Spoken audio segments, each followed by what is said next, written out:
नमस्कार। सिनेमा संवाद के इस खास एपिसोड में आपका स्वागत है। मेरा नाम है अमिताभ।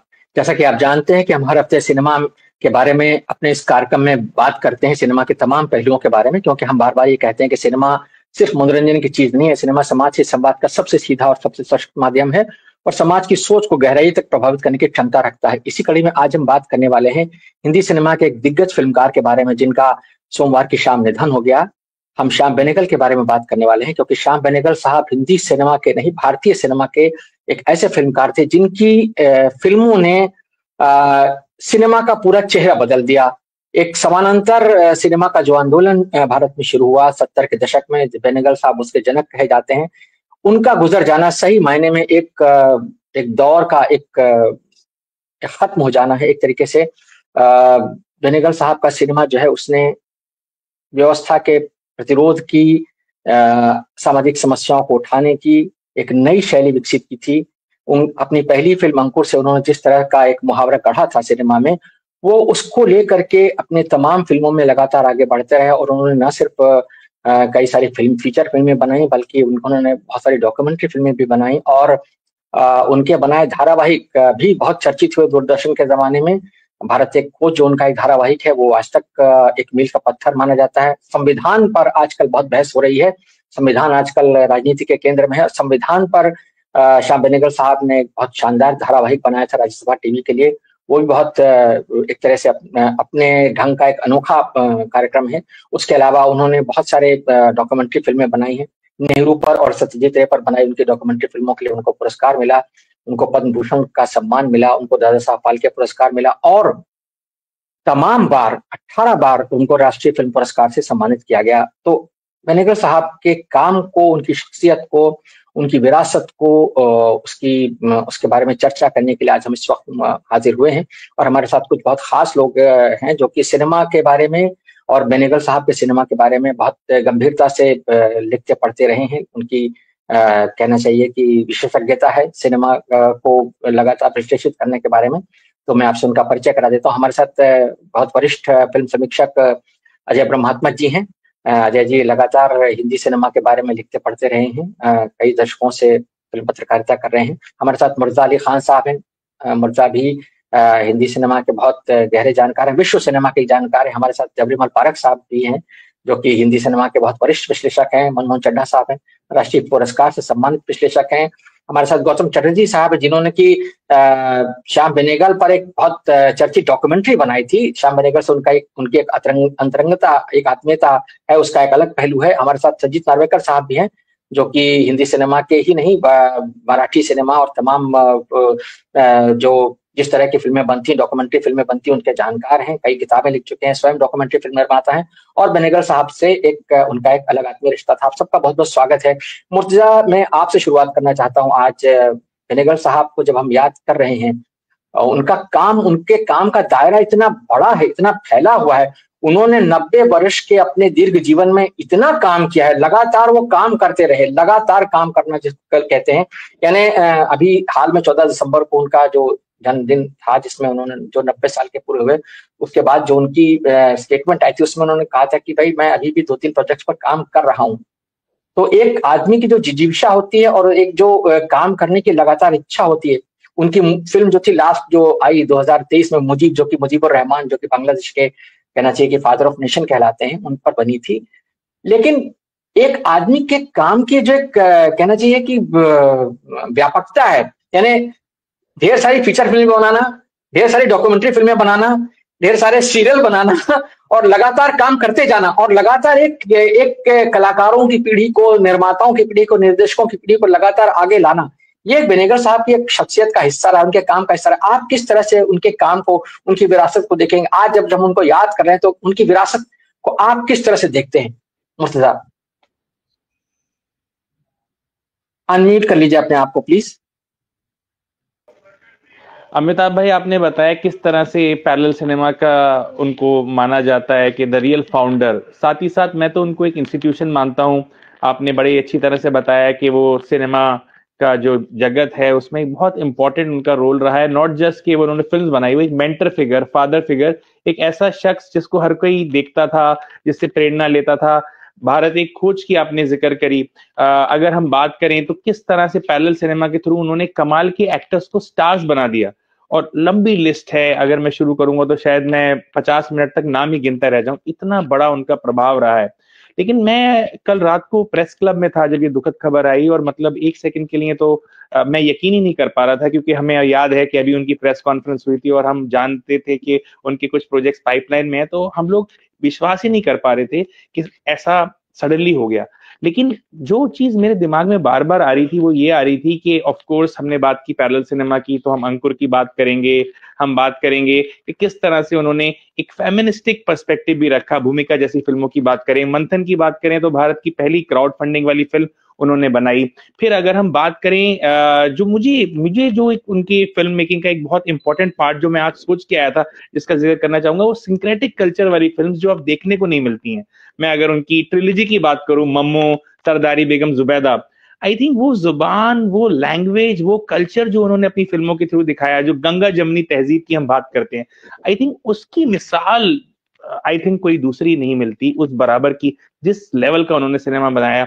और बहुत सारे ऐसे लोग जो शायद उस कल्चर को, सिविलाइजेशन को नहीं समझते थे, उनके लिए आई थिंक वो एक सोर्स ऑफ स्कॉलरली परस्यूट है। मतलब अगर ये 3 फिल्में भी देख लें, ऑफ कोर्स उनकी पूरी फिल्मोग्राफी इतनी कमाल की है। अगर आप 1857 का रिवॉल्ट समझना चाहते हैं तो आप जुनून देख लीजिए। आई थिंक वो जो अलग आपको पता चल जाएगा कि क्या दौर था, क्या कॉन्फ्लिक्ट था, क्या चीज हो रही थी। और साथ ही साथ अगर आपको देखना है, ऑपरेशन फ्लड समझना है, तो आप मंथन देख लीजिए। अगर आपको इस्लामिक सोशल्स जो होते हैं, मुस्लिम सोशल्स जो सो कॉल्ड होते हैं, उनको समझना है तो आप इन 3 फिल्मों को देख लीजिए। उसके अलावा जितने बड़े बड़े नाम उन्होंने हिंदी सिनेमा को दिए, आई थिंक अमरीश पुरी साहब को भी उन्होंने एक बड़े नई तरह से स्टैब्लिश किया, वो थिएटर से जो उनकी सिनेमा की जर्नी थी, और उसके बाद ऑफ कोर्स फिर वो थोड़ा मेन स्ट्रीम में गए।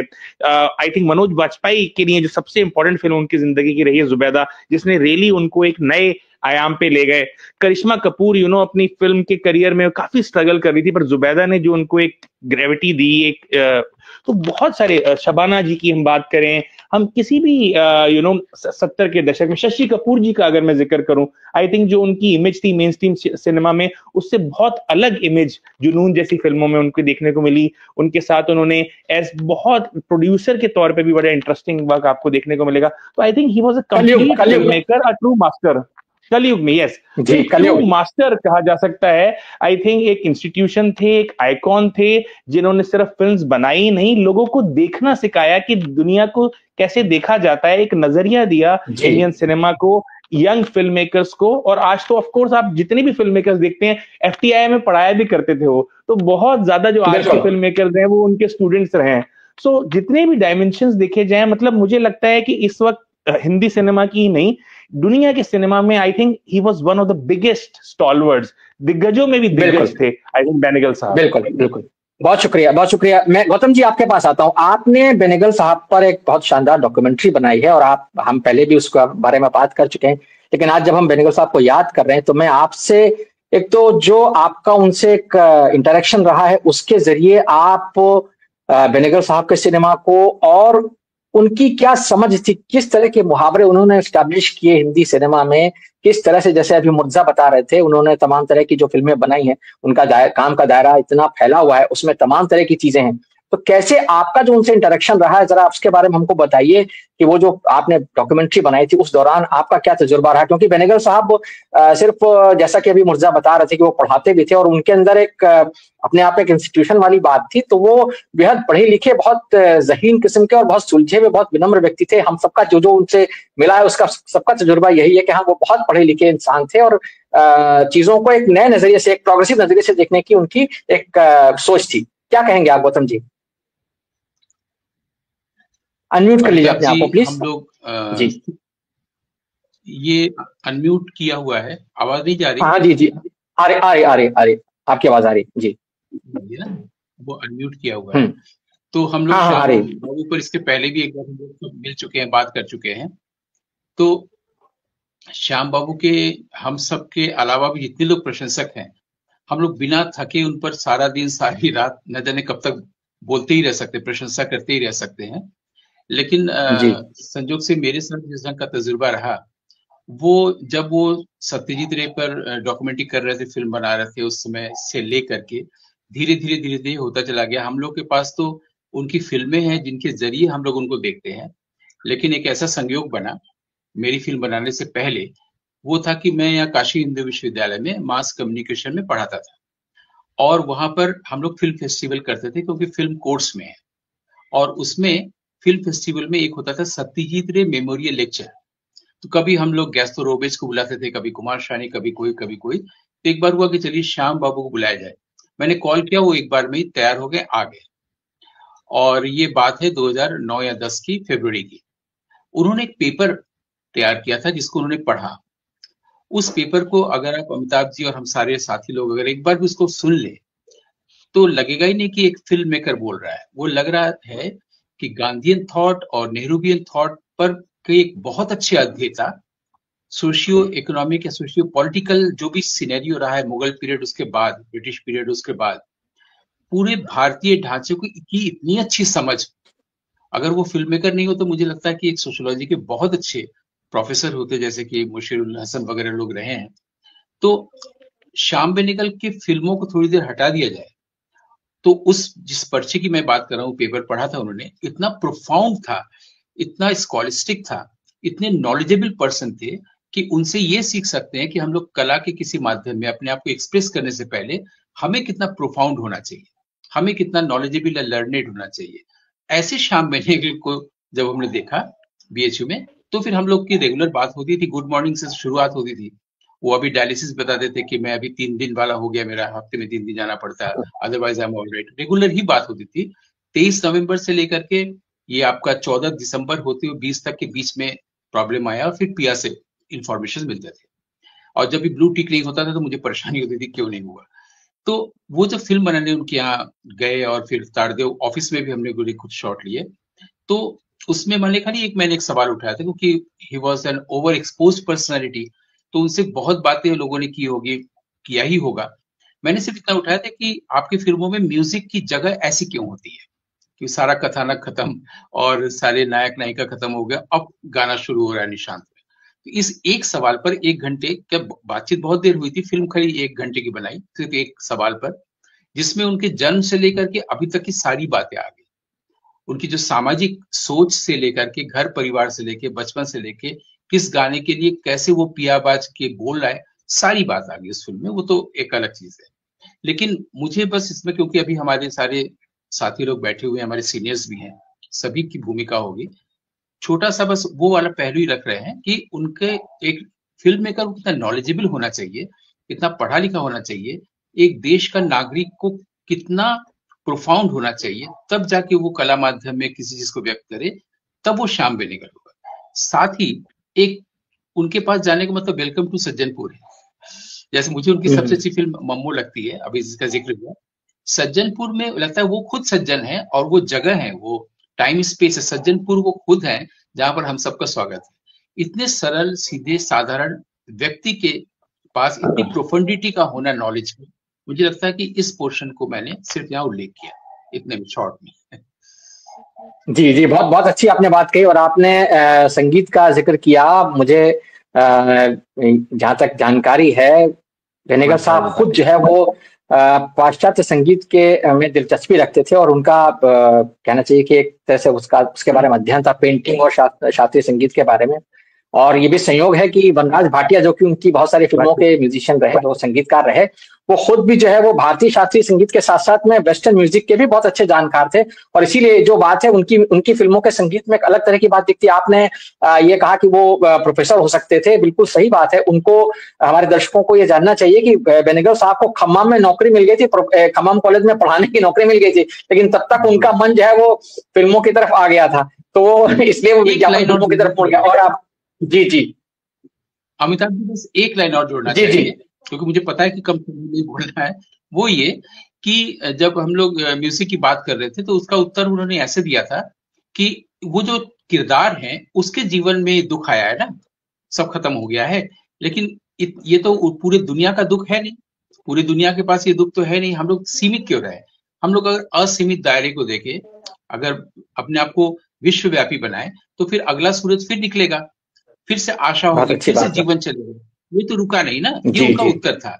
इसलिए हमने अंत में वो गाना दिया था जिससे हमारे पास एक आशा, एक उम्मीद रहे। तो हम लोग जब भी किसी के निधन पर या देहांत पर ये कहते हैं अपूरणीय क्षति, बिग लॉस और बहुत ही सैड न्यूज, तो मुझे तो नहीं लगता कहीं से भी, क्योंकि मुझे लगता है 90 साल का जीवन उन्होंने बहुत अच्छा जिया, और अब जब शरीर जीर्ण शीर्ण हो गया था, इसे छोड़ के उनको एक बेहतर एक शरीर फिर लेना चाहिए और फिर इसी तरह से कंट्रीब्यूशन करना चाहिए, ऐसी फिल्में बनानी चाहिए, क्योंकि इस तरह से बोलने की भाषा को भी छोड़ना पड़ेगा देहांत पर कि वो ये बहुत बड़ी क्षति है। अगर वो रहते क्या 10-20 फिल्म और बनाते? बिल्कुल नहीं। वो उनके मन में था, उनके ऑफिस में भी मैं गया हूँ, ऑफिशियल कागज वगैरह में देखा हूँ अभी उनके प्रोजेक्ट्स को लेकर, वो और पर्सनैलिटी पर ही बना रहे थे तीनों फिल्में, लेकिन बनाना चाहते थे। मजाक मजाक में हमने कहा था इस बार हम भी साथ में रहेंगे, आपको पकड़ पकड़ के ले जाएंगे। लेकिन मेरा ये कहना है कि इसको क्षति नहीं देखना चाहिए, क्योंकि उनके काम में श्याम बेनेगल है। हम लोग नेम एंड फॉर्म तक सीमित हो जाते हैं, यही बात वो भी कह रहे हैं कि उनके परिवार नहीं है, पूरे विश्वव्यापी इसलिए आगे भी। जी बिल्कुल ठीक बात है आपकी। फारक साहब, आपके पास आता हूँ। ये जो बात अभी गौतम जी कह रहे थे उसमें जिक्र नेहरू का आया था, और ये संयोग ही है कि उन्होंने नेहरू पर एक लंबी डॉक्यूमेंट्री बनाई, और नेहरू पर उन्होंने एक नेहरू की किताब पर, डिस्कवरी ऑफ इंडिया पर, हम जानते हैं भारत एक खोज नाम का जो उन्होंने धारावाहिक बनाया, वो धारावाहिक जो है वो न सिर्फ उस समय चर्चित हुआ जब वो धारावाहिक जब दूरदर्शन पर आया, बल्कि आज भी उसके प्रस्तुतिकरण का, उसके पात्रों का, उसकी कहानियों का जिस तरीके से निरूपण किया गया, उसका जो है जिक्र होता है बार बार जब हम भारत में मतलब भारत की विविधता की बात करते हैं, बहुलता की बात करते हैं। और आज के दौर में जबकि इन सब चीजों की बहुत कहना चाहिए एक अलग तरह का उसको लेकर के विवाद छिड़ा हुआ है, और संविधान की बात जब हम करते हैं तो संविधान पर भी उन्होंने धारावाहिक बनाया। और ये जो बात अभी गौतम जी कह रहे थे कि वो इस तरह के इतने गहन चिंतन वाले व्यक्ति थे कि उनको लगता था कि भाई फिल्मकार को जो है वो काफी पढ़ा लिखा और किस तरीके से सब चीजों के बारे में जानकार होना चाहिए। तो आप जो है बेनेगल के सिनेमा को जब देखते हैं तो उसमें जो जो उसका एक इंटेलेक्चुअल एस्पेक्ट है, आप उसको किस तरह से इंटरप्रेट करते हैं? सभी को नमस्कार। श्याम बेनेगल ने जब अपनी पहली फिल्म बनाई अंकुर 1974 में, तब उनकी उम्र थी 40 साल, और उससे पहले वो कई डॉक्यूमेंट्री बना चुके थे। मेरे ख्याल लगभग 15, 16 या 17 वृत्त चित्र बना चुके थे, और कुछ लघु फिल्में भी बनाई थी। वो लगभग ये समझिए कि 2 दशक तक मीडिया में सक्रिय रह चुके थे, और उसके बाद वो फिल्म पर आए। और जिस पहली फिल्म को उन्होंने बनाया, उस फिल्म का की कहानी लेकर वो कई निर्माताओं के पास गए थे, और उस पर कोई फिल्म बनाने के लिए तैयार नहीं हुआ था, क्योंकि उन्हें लगा कि ऐसी फिल्म को कौन देखेगा। निर्माताओं ने फिर एक कंपनी तैयार हुई और फिल्म बनाई, और उन्होंने ये सुझाव दिया कि इस फिल्म को ज्यादा से ज्यादा लोगों तक पहुंचाने के लिए इसे बजाय क्षेत्रीय भाषा में बनाने के हिंदी में बनाई, और उन्होंने फिर हिंदी में बनाई। और उन्होंने बाद में जो 24 फिल्में बनाई, उनमें ज्यादातर फिल्में जो है वो हिंदी में बनाई, ताकि वो ज्यादा से ज्यादा लोगों तक पहुंचे। लेकिन महत्वपूर्ण ये नहीं है, वो किसी भी भाषा में फिल्म बनाते। जैसे सत्यजीत राय ने ज्यादातर फिल्में बंगला में बनाई, लेकिन वो हम सब के लिए महत्वपूर्ण है, क्योंकि फिल्म की भाषा तो दृश्य की भाषा होती है। और इस दृष्टि से देखें तो श्याम बेनेगल ने जैसे कौंडूरा फिल्म तेलुगु में भी बनाई, हिंदी में बनाई। द मेकिंग ऑफ महात्मा जो है वो उन्होंने अंग्रेजी में बनाई। लेकिन जो महत्वपूर्ण बात है वो यह है कि उनका दायरा जो फिल्मों का, वृत्त चित्र का, धारावाहिक का, वो असाधारण है, वो बहुत ज्यादा है। मतलब एक फिल्मकार एक साथ इतना सारा काम कर सकता है। मतलब 40 साल की उम्र में जब वो फिल्म बनाने के लिए आए, उसके बाद में उन्होंने लगभग 50 साल तक फिल्म बनाई। उनकी आखिरी फिल्म जो है सिर्फ 1 साल पुरानी है। और जैसा कि बताया गया कि 3 प्रोजेक्ट उनके पास में और थे। निश्चित रूप से ये जो सिनेमा है, ये 50 साल तक, 40 साल की उम्र में आकर 50 साल तक आप फिल्में बना सके और 24 फिल्में बनाए और 24 की 24 फिल्में जो है चर्चित हो और महत्वपूर्ण हो और उस पर 18 राष्ट्रीय पुरस्कार उनके काम पर मिल जाए, ये मतलब सामान्य फिल्मकार नहीं कर सकता, ये असाधारण फिल्मकार कर सकता। और ये असाधारणता केवल दृश्य माध्यम को या फिल्म को समझने से नहीं आती, उसके साथ एक बहुत ही गहरी वैचारिकता का होना भी जरूरी है। किसी ने लिखा, मुझे याद नहीं है कि किसने, लेकिन आजकल में ही जब मैं श्याम बेनेगल के बारे में पढ़ रहा था तो किसी ने लिखा कि वो नेहरू युग के अंतिम फिल्मकार है। मुझे लगता है कि यह बात सही है, लेकिन थोड़ा सा उसमें जोड़ने की जरूरत है। जैसा कि अभी गौतम चटर्जी ने भी कहा, वास्तव में वो नेहरू युग के फिल्मकार तो है। नेहरू युग के फिल्मकार का मतलब उस तरह से नेहरू युग के फिल्मकार नहीं है जैसे कि है बिमल रॉय या और उस दौर के फिल्मकार थे महबूब या राज कपूर वगैरह। ये नेहरू के साथ उनकी चिंतनशीलता जुड़ती है, लेकिन ये नेहरू के साथ उनकी चिंतनशीलता को थोड़ा सा व्याख्यायित और समझने की जरूरत है। केवल नेहरू नहीं, वो महात्मा गांधी, अंबेडकर, इन तीनों की वैचारिकता के साथ जोड़कर और उसके साथ जो एक उनका वामपंथी झुकाव था उसके साथ जोड़कर ही उनकी फिल्मों को की वैचारिकता को समझा जा सकता है। इस दृष्टि से गौतम चटर्जी का यह कहना बिल्कुल सही है कि वो बहुत ही मतलब एक बौद्धिक फिल्मकार भी थे। एक जीनियस तो थी, लेकिन एक बौद्धिक फिल्मकार भी थे। आप ये देखिए कि जब उन्होंने पहली फिल्म बनाई, उस फिल्म की जो नायिका है वो एक दलित है। पहली बार कोई एक फिल्मकार था जो जाति के सवाल को फिल्म के अंदर बहुत महत्वपूर्ण रूप से लेकर हमारे सामने आता है, जबकि हिंदी सिनेमा का तो इतिहास ही रहा है कि जाति के सवाल को पर्दे के पीछे रखना। फिल्मों के अंदर चरित्रों की चर्चा होती है, गरीब और अमीर की चर्चा होती है, लेकिन जाति जो सबसे बड़ी चुनौती है उसकी चर्चा नहीं होती। श्याम बेनेगल उसे एक मुख्य मुद्दा बनाते हैं, न केवल अंकुर में, उसके बाद में मंथन में भी है। और सबसे महत्वपूर्ण फिल्म जो समर है इस दृष्टि से, जिसमें वो मध्य वर्ग के अंदर किस तरह से जातिवाद घुसा हुआ है पढ़े लिखे लोगों में और फिल्मी दुनिया में, उसको उन्होंने अपनी फिल्म समर के माध्यम से बताया और जिसे हम आज देख सकते हैं, जिसे आज हम साक्षात फिल्मी दुनिया में देख सकते हैं।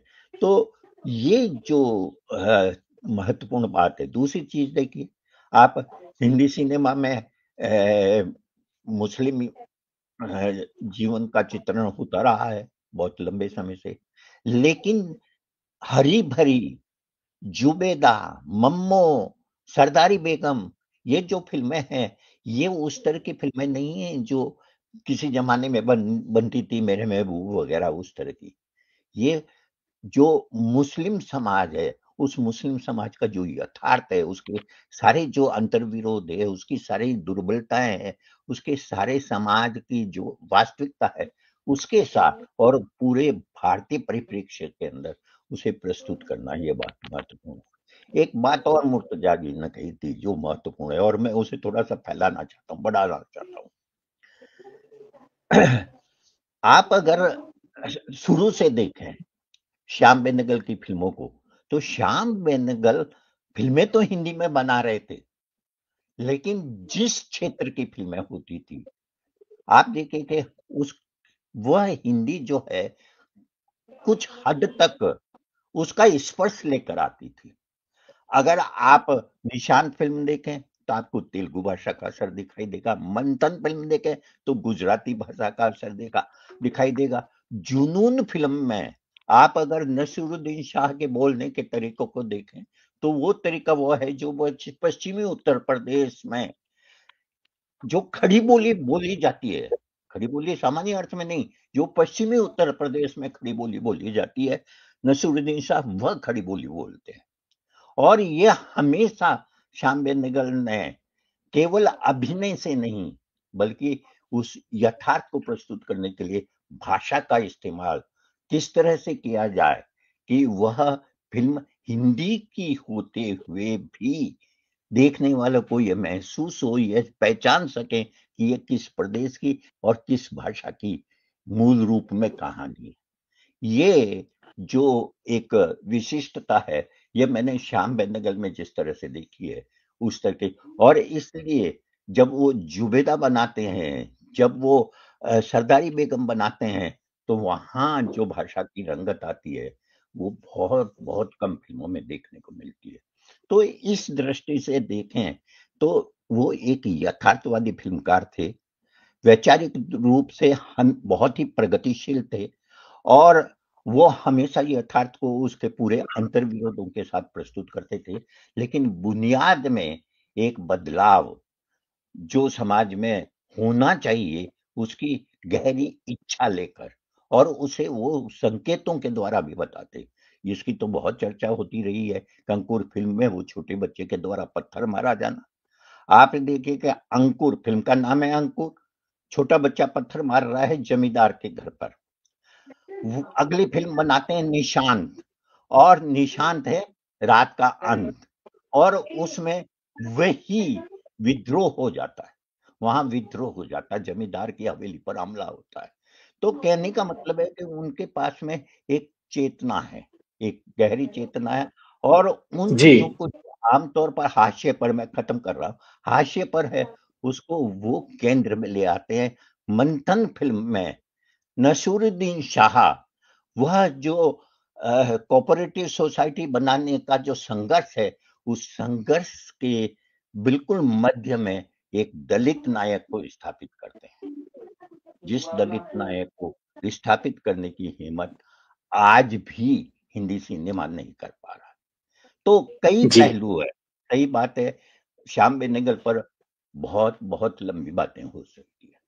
बिल्कुल सही कहा आपने, श्याम बेनेगल पर बहुत लंबी बातें हो सकती हैं, क्योंकि उनका काम वाकई में हम लोग जब बार बार बात कर रहे हैं तो ये सचमुच हम सबके लिए एक विस्मय की भी बात है, और ये कहना चाहिए आनंद की भी बात है, क्योंकि हम एक ऐसे फिल्मकार से रूबरू हो रहे हैं उनके काम के जरिए, क्योंकि उन्होंने इतना काम किया है जो सबके लिए सबक भी है। मनमोहन जी, आपके पास आता हूँ। श्याम बेनेगल की अंकुर फिल्म का जिक्र किया अभी जबरी मुबारक साहब ने, और उनके उसके उस चर्चित सीन का जिक्र किया जहां से वो जो एक प्रतिरोध का एक नया मुहावरा, एक नया मेटाफर जो है निकल के आया था कि एक बच्चा जो है वो जमींदार की हवेली पर कांच उसको पत्थर मारता है कांच तोड़ने के लिए, उससे एक निकलता है, और बाद में निशांत में विद्रोह की बात आई। मंथन में वो जहां एक कोऑपरेटिव बनाते हैं, वहां पर भी हम देखते हैं कैसे वो बिचौलियों की भूमिका को निगेट करते हुए कैसे एक, लेकिन बेनेगल पर कहीं ना कहीं ये बात भी आती थी कि वो अपनी फिल्मों में जो है किसी ना किसी जो एक वैचारिक विवाद होते हैं, जो एक कंट्रोवर्सीज होती हैं, उन कंट्रोवर्सीज को अवॉइड करते थे। वो उनके बारे में ये भी कहा जाता था कि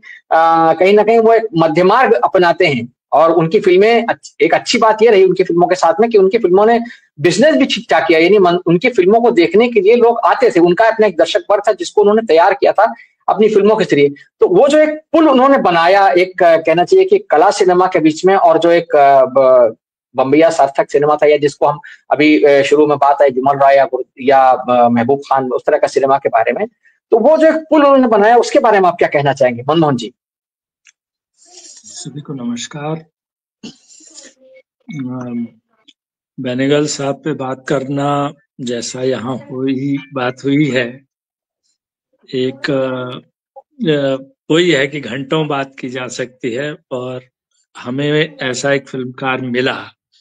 जब ये भी बात हुई कि वो हिंदी में ना बनाते तो शायद हिंदी जरूर हिंदी का नुकसान होता बहुत ज्यादा, ये मैं मानता हूँ। उन्होंने हिंदी में फिल्म बनाई तो हिंदी वालों पे बहुत बड़ा एहसान किया, और हिंदी सिनेमा जो है अपने आप में बहुत, क्योंकि मलयालम में अदूर गोपाल कृष्णन थे, कन्नड़ में गिरीश कासरवल्ली थे, बंगाली में सत्यजीत रे थे, लेकिन हिंदी में हमें श्याम बेनेगल मिले, तो ये एक बहुत बड़ी बात हुई है श्याम बेनेगल का मिलना। और जो बात और सबने कही कि वो, ये कमाल बात थी कि वो बहुत आर्टिकुलेट थे, जो हमारे फिल्म मेकर्स नहीं होते हैं नॉर्मली, और हम FTII में इस चीज की बहुत कमी महसूस करते रहे हमेशा, कि जो अच्छे फिल्मकार होते हैं वो अच्छे टीचर नहीं हो पाते, वो विद्यार्थियों को फेस नहीं कर पाते, 2 घंटे पढ़ा नहीं पाते,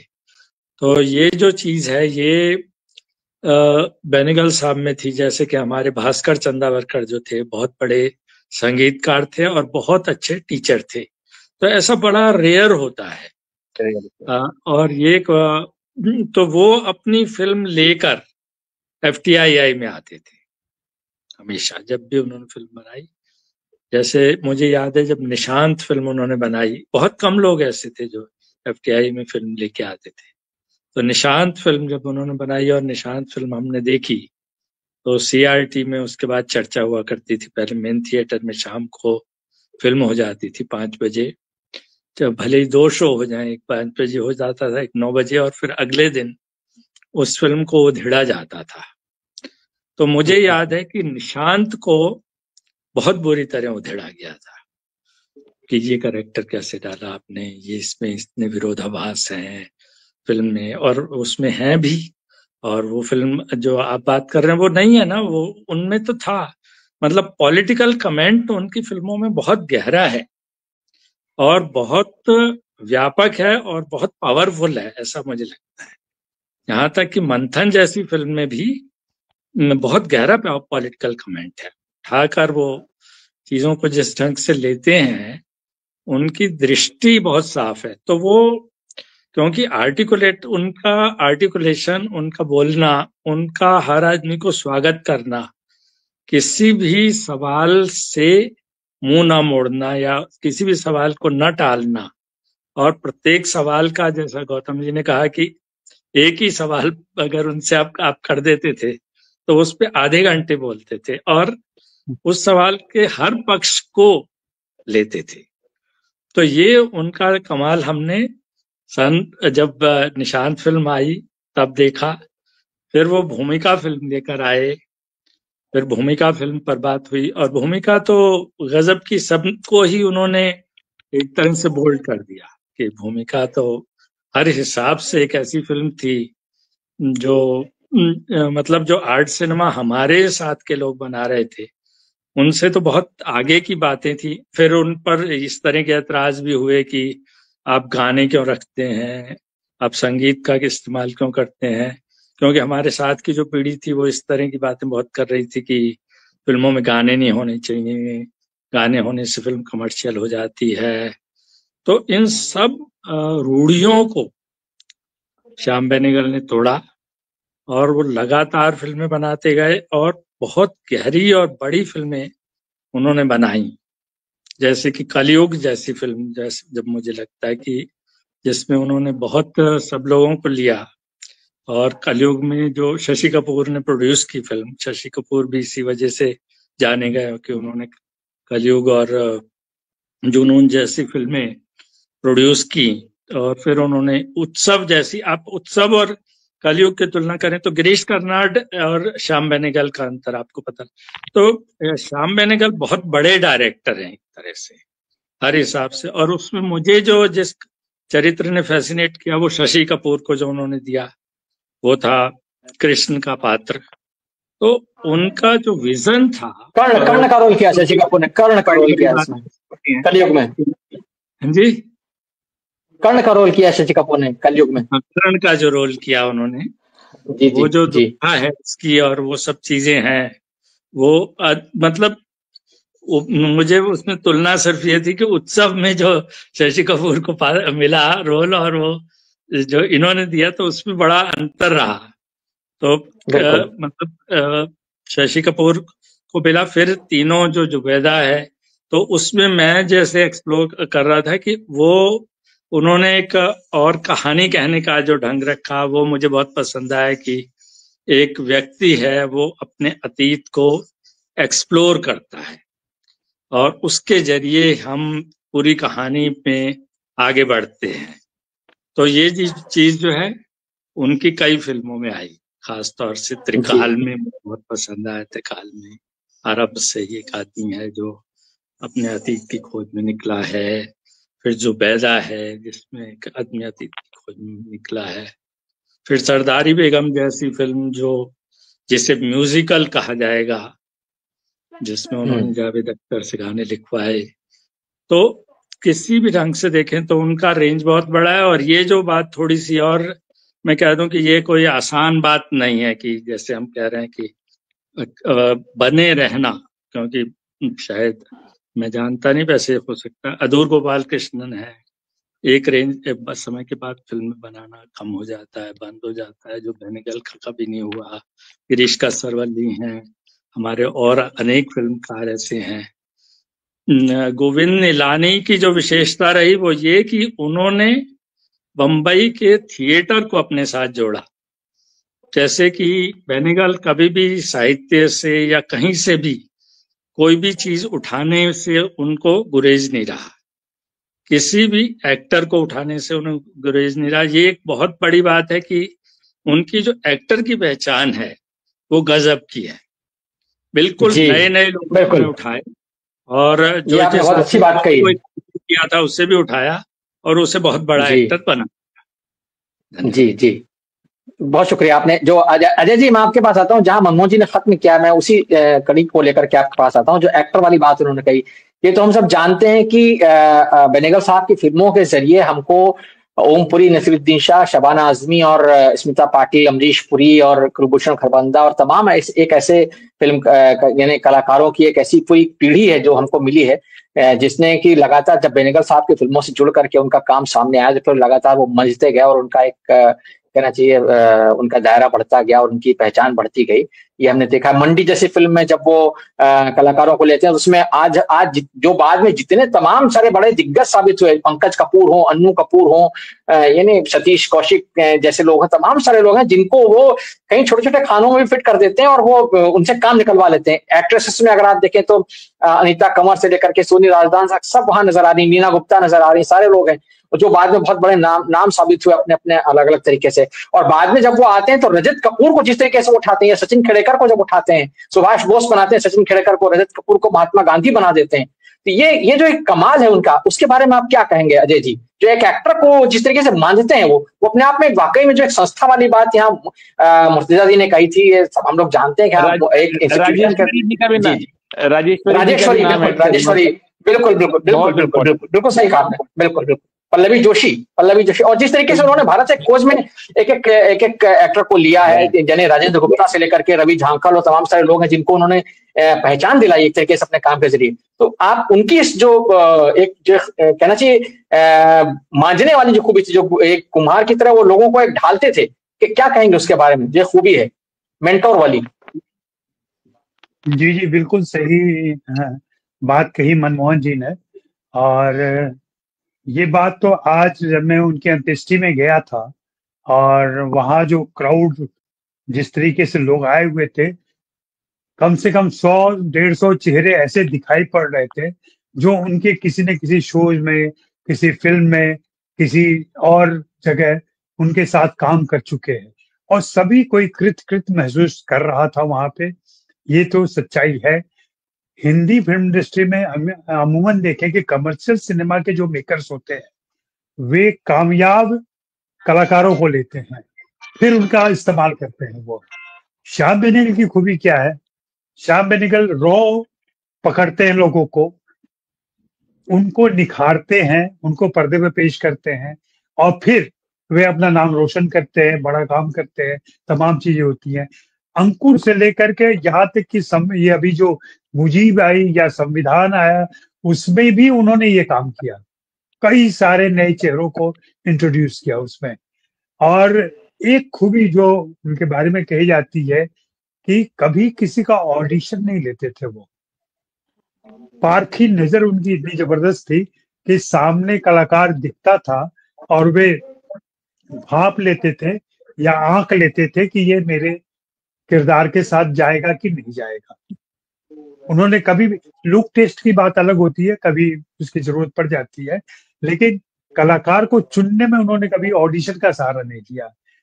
अभी हाल ही में हमारी कुलीग है भावना सुमैया ने लिखा कि उनको कभी शबाना ने कहा था कि श्याम बाबू के हाथ में एक कैमरा दे दो और तुम सामने खड़ी हो जाओ, वो तुम पर एक फीचर बना देंगे। कुछ कहने की जरूरत नहीं है, कोई स्क्रिप्ट की जरूरत नहीं है। तो ये खूबी जिस कलाकार, और जैसे कि फिल्मों की चर्चा यहाँ पे आई, हमने देखा, सारी फिल्मों के नाम देखे, आप फिल्मों के कथानक देख लें, उनके फिल्मों का रेंज देख लें, सिर्फ फीचर फिल्म नहीं है, उसमें डॉक्यूमेंट्रीज भी हैं, उसमें टीवी शोज भी हैं, उसमें लंबे भारतीय खोज जैसा लंबा वितान वाला सीरियल है, और ये सारा काम इस एक जिंदगी में लगभग 50 सालों में उन्होंने किया, और इसके पीछे और कुछ नहीं, एक अनुशासन, एक अनुशासित जिंदगी। मुझे याद है पहली मुलाकात जब मेरी हुई थी, मैंने हाल ही में कहीं शेयर भी किया इस बात को, पहली मुलाकात एक निश्चित समय पर हुआ था कि मैं आ जाऊंगा उनके तारदेव के ऑफिस में, और मुंबई के लोकल की वजह से मैं 15 मिनट लेट हो गया। मैं पहुंचा, मेरी बातचीत शुरू हुई, तो उन्होंने कहा, अजय आज आप 15 मिनट लेट हैं, तो आपकी बातचीत और मेरा जो समय है वो भी 15 मिनट कम हो गया आपके लिए, तो आपको जितनी बात करनी है उतनी कर लें इतनी देर में, और फिर अगर बात करना बाकी रह जाता है आपका तो हम बाद में मिल लेंगे, आज नहीं हो पाएगा। और ये ऐसा इसलिए कि उसके बाद फिर उनको दूसरे लोगों से मिलना था, तो वो प्रोलॉन्ग करने की बात कि चलो अब दूसरे को देखेंगे, वेट करने तो उसको, फिर उसके साथ बाद में बात कर लेंगे, ये कभी नहीं रहा। दूसरी खूबी जो मुंबई में, मैं उनके व्यक्तित्व के पहलुओं की बात कर रहा हूँ, मुंबई में तमाम लोग आते हैं, मिलना चाहते हैं तमाम प्रतिभाओं से और बड़े प्रोड्यूसर डायरेक्टर से। जितने लोगों ने मुझसे कभी कहा कि मुझे श्याम बाबू से मिलना है, मैंने कभी श्याम बाबू से कोई सिफारिश नहीं की या समय नहीं दिया, हमने सिर्फ नंबर दिया उनको कि ये है श्याम बाबू के ऑफिस का नंबर, 10 से 5 तक वे ऑफिस में रहते हैं, आप उनको कॉल कीजिए, अगर उनके पास समय होगा तो वे आपसे जरूर मिलेंगे। और 90% मामलों में नया से नया टैलेंट, नया से नया लड़का उनसे मिलकर आया, खुश होके आया, संतुष्ट होके आया। ये छोटी बात नहीं होती है। असल मुझे लगता है कि जो लोग बहुत ज्यादा काम करते हैं ना, वो सचमुच बहुत ज्यादा काम कर सकते हैं। ये हम निठल्ले लोग हैं जिनके पास फुर्सत नहीं होती है। जो व्यस्त होता है ना, उसके पास तमाम फुर्सत होती है सबको समय देने की, और ये श्याम बाबू में देखा है। रही बात उनके ज्ञान के, उनके चीजों की जानकारी के, मैं 3 फिल्मों के उनके सेट पर रहा हूँ लंबे लंबे समय तक, बल्कि मेरी फिल्मों की जानकारी उन्हीं के जरिए हुई जो थोड़ी बहुत हुई है। और ये फिल्म संस्कार जिसको मैं कहता हूँ, वो उन्होंने मुझे संस्कारित किया है, मुझे सिनेमा का जनेऊ पहनाया उन्होंने एक तरीके से। और मैंने देखा, सेट पे देखा जिस तरीके से वे कलाकारों से पेश आते हैं, टेक्नीशियन से पेश आते हैं। हम लोग तो कलाकारों का नाम ले लेते हैं, जितने टेक्नीशियंस को उन्होंने इंट्रोड्यूस किया। नीतीश रॉय जैसा आर्ट डायरेक्टर इस देश में अलहदा इकलौता आर्ट डायरेक्टर, नीतीश राय ने जब काम छोड़ दिया तो समीर चंदा जैसा आर्ट डायरेक्टर, ये सारे लोग वहां की पैदाइश है। वनराज भाटिया जैसा म्यूजिक डायरेक्टर, बसंत देव से गीत लिखवाना, ऐसे ही गोविंद नीलानी सर, गोविंद नीलानी, जो गोविंद नीलानी का कैमरा, तो ये सारी खूबियां उनके अंदर रही हैं, टैलेंट की पहचान उनके रही है। और जो जबरीन पार्क साहब कह रहे थे और मुर्तजा ने भी कहा भाषा को लेके, मैं तो कहूंगा वो एक खूबी जिसकी जिक्र हम लोग नहीं करते, स्थानीयता। जब भी वो जो भी फिल्म बना रहे हैं उसमें लोकेलिटी को किस तरीके से ले आना है, उसका लोकल इफेक्ट कैसा पैदा करना है, वो उनको आता था। और इसी की वजह से उनकी हर फिल्म दूसरी फिल्म से अलग है।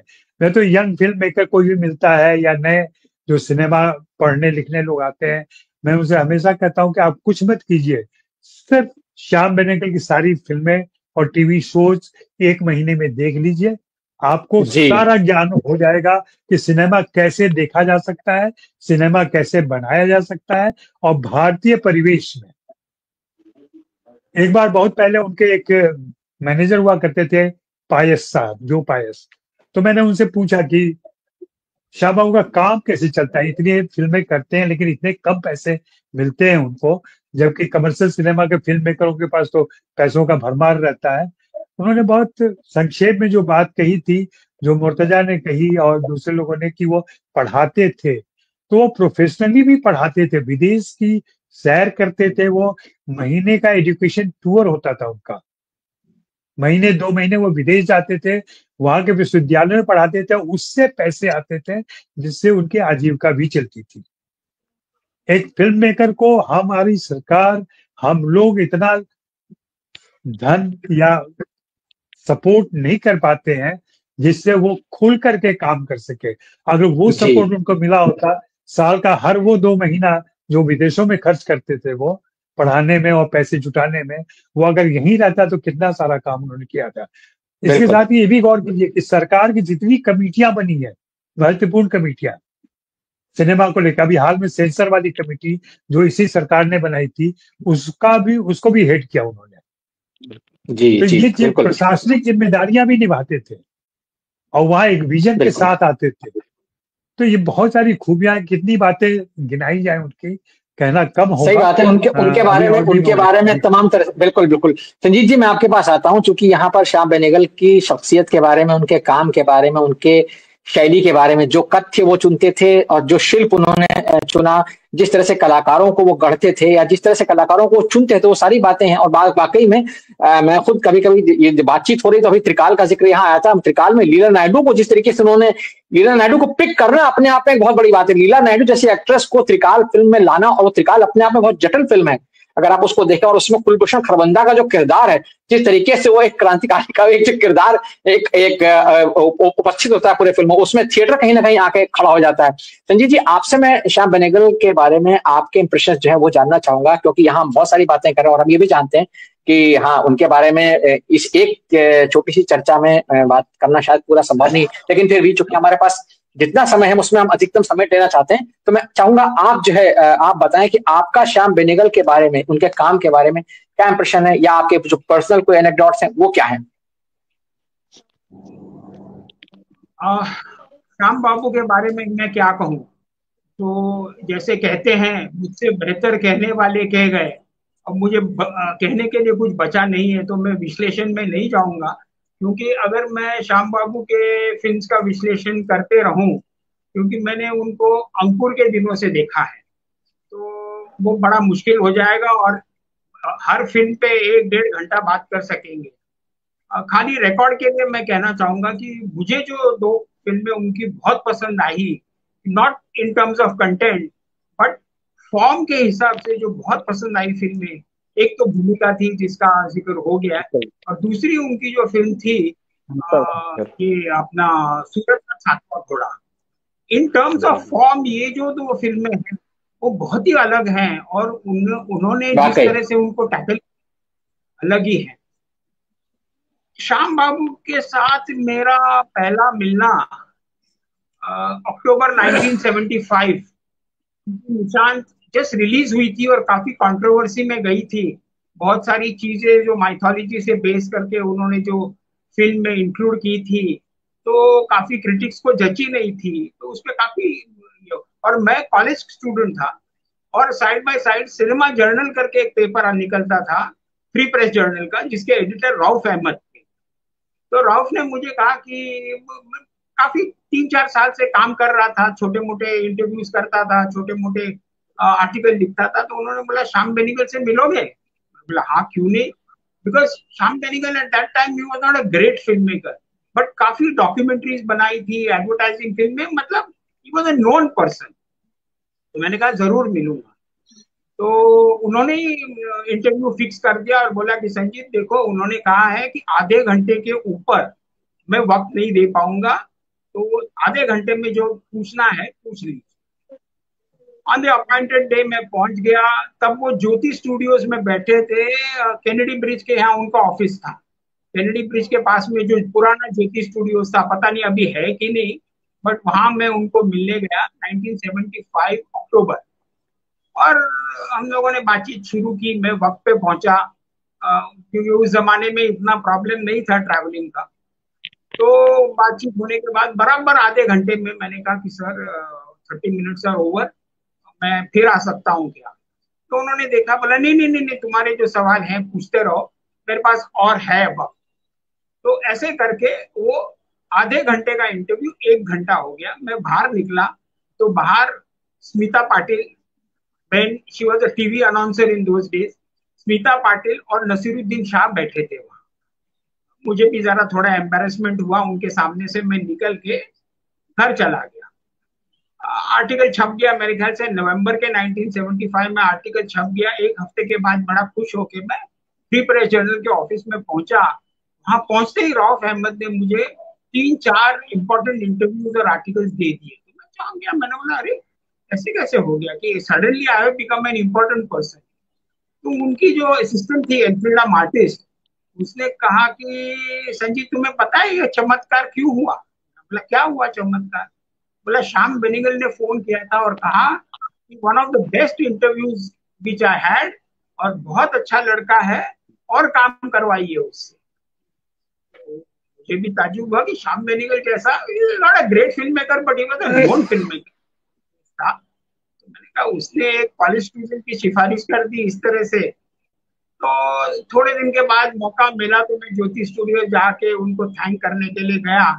तो उन्होंने कहा कि नहीं नहीं अच्छा काम कर रहे हो, करते रहो, ये करो, ये किताबें पढ़ो। तो उसके बाद एक आदत हो गई कि फिल्म खत्म हो गई कि मैं जाके उनको इंटरव्यू करता था, वो गाइडेंस देते थे, बीच में जाके मिलता था।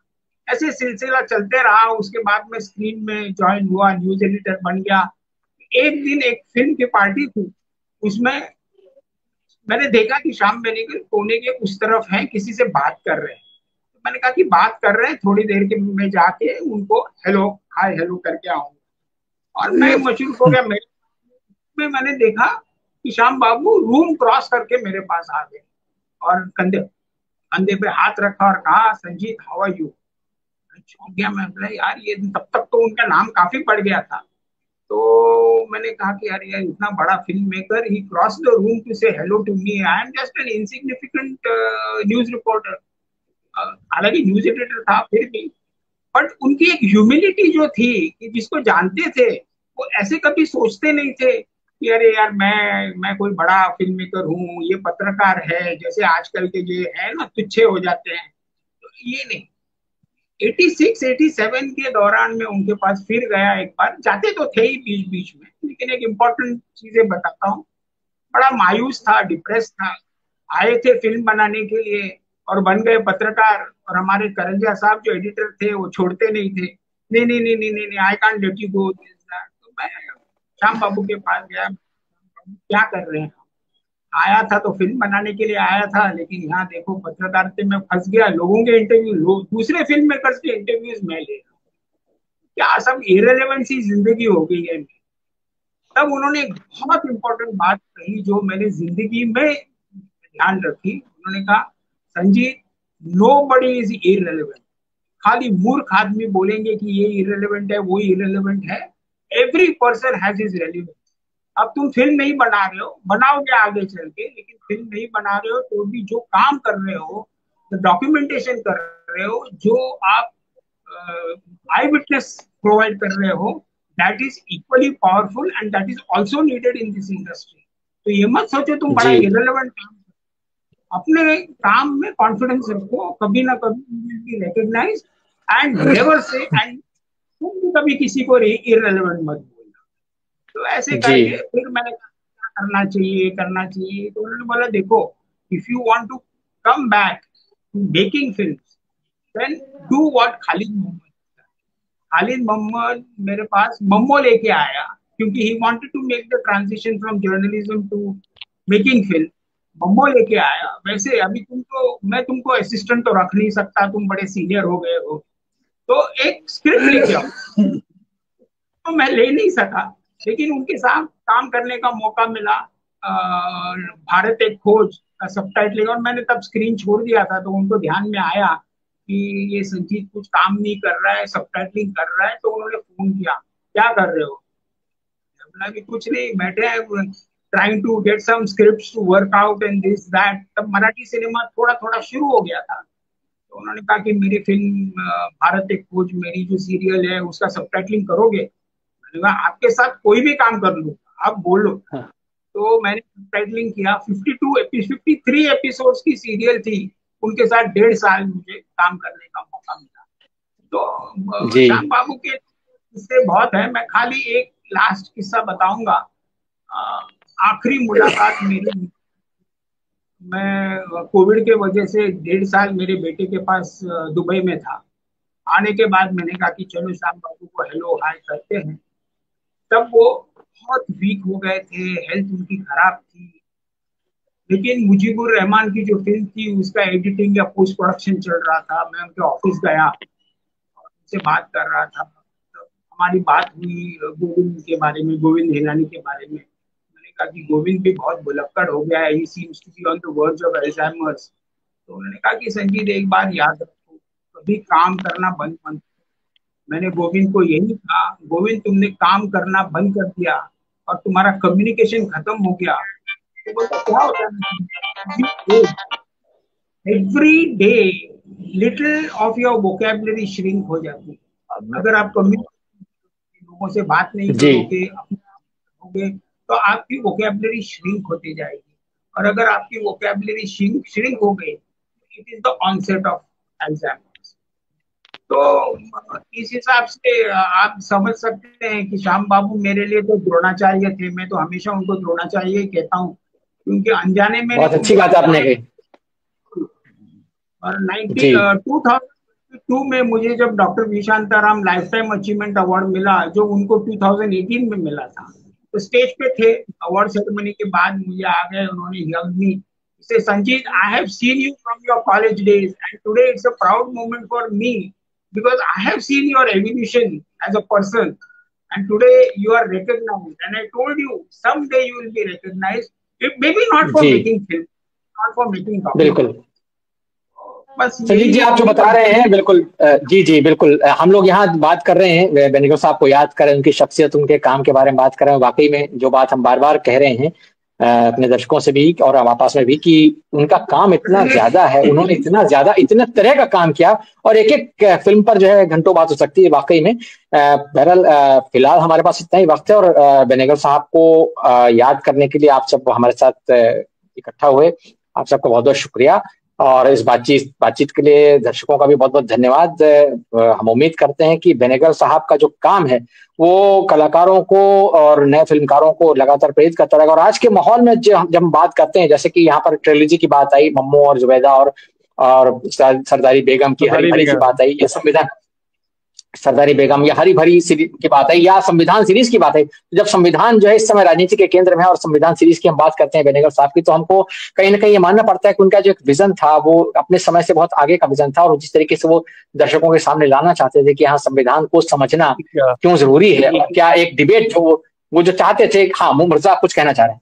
मैं एक छोटी सी बात बस मैं कहना चाहता हूँ, बहुत छोटी सी बात मैं ये कहना चाहता हूँ। जब उन्होंने भारत एक खोज पे काम करना शुरू किया तो नेहरू जी की लिखे हुए, और उसके बाद तकरीबन 40-50 साल बीत चुके थे, तो उन्होंने कहा कि नेहरू जी के बाद जो इतिहास हुआ है उसके लिए क्या करें। तो ओमपुरी के फॉर्म में वो एक पैरेलल वॉइस लेके आए, और उसके बाद जो हुआ वो भी उन्होंने दिखाया।